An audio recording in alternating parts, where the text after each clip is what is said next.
The brief commentary on Surah an-Nahl. Interpretation of the 76th verse of Surah an-Nahl. It is reported that Ibn Abbas said, "The ayat, Allah brought a parable about a slave who belongs to another and does not have power at all, was sent down about one of the Quraysh and his slave. And the ayat, Allah also brought a parable about two men, one of whom, mute to the words, is he equal to the one who gives just orders and follows the straight path, about Usmanafan and his dumb slave, who did not bring good, wherever he was sent. Uthman supported him, took care of him and provided him with food, but he had a dislike for Islam, refused to convert to it and even kept him from donations and good deeds." This hadith was narrated by Ibn Jarir, and that Sheikh Muqbil al-Wadi said that his narrators are the narrators of the hadith included in as-Sahih. Interpretation of the 103 verse of Surah an-Nahl. It is reported that Abdullah Muslim al-Hadrami said that they had two slaves who were not from Yemen. They were children, and one of them was named Yasar and the other Jabr. They read Torah, and the Messenger of Allah, peace and blessings of Allah be upon him, sometimes sat next to them.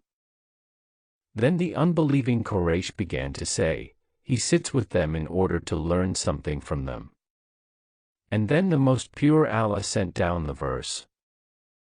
The language of the one to whom they point is a foreign language, while it is a clear Arabic language. This hadith was narrated by Ibn Jarir, and Sheikh Muqbil al-Wadi said, all of his narrators are narrators of hadith included in as-Sahih, except for al-Muzanna Ibrahim al-Amali. I did not find his biography from reputable scientists.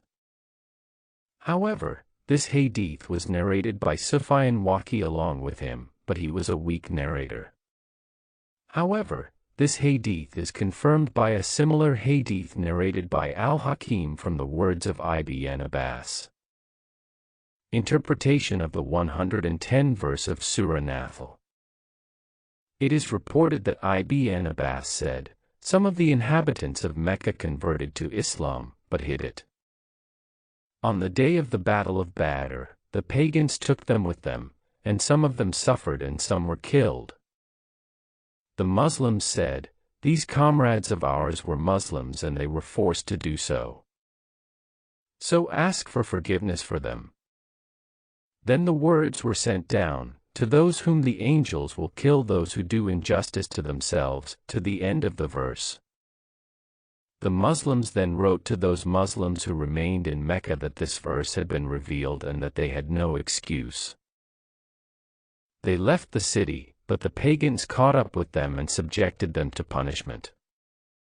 Then a revelation was sent down. Among the people there are those who say, 'We believe in Allah.' But as soon as they suffer for the sake of Allah, they compare the punishment of people with torment from Allah until the end of the verse. The Muslims again wrote to them about this, and they again unsuccessfully tried to leave the city and lost hope for a good end. Then a verse was revealed about them. 'Verily, your Lord after all this forgives and has mercy on those who migrated after being subjected to temptation, and then fought and showed patience.' The Muslims wrote to them about this and informed them that Allah would create a way out for them. They left the city again, and the pagans overtook them again, but this time they fought them. Some of them escaped, and some died. This hadith was narrated by Ibn Jarir, and al-Haythami named all of its narrators as narrators of hadith included in as-Sahih, except Muhammad Shurik, who was trustworthy. Interpretation of the 126th verse of Surah an-Nahl. It is reported that Ka'b said, "In the Battle of Uhud, 64 Ansar and 6 Muhajirs were killed, among whom was Hamza.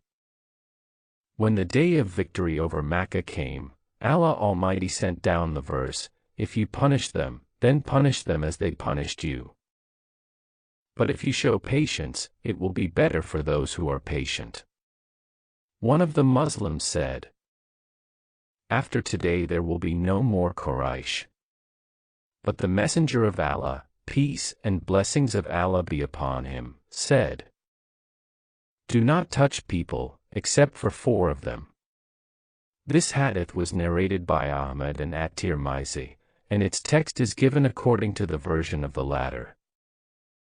It was also narrated by al-Hakim, in 2 places, calling the chain of his narrators reliable, and al-Dhahabi agreed with this.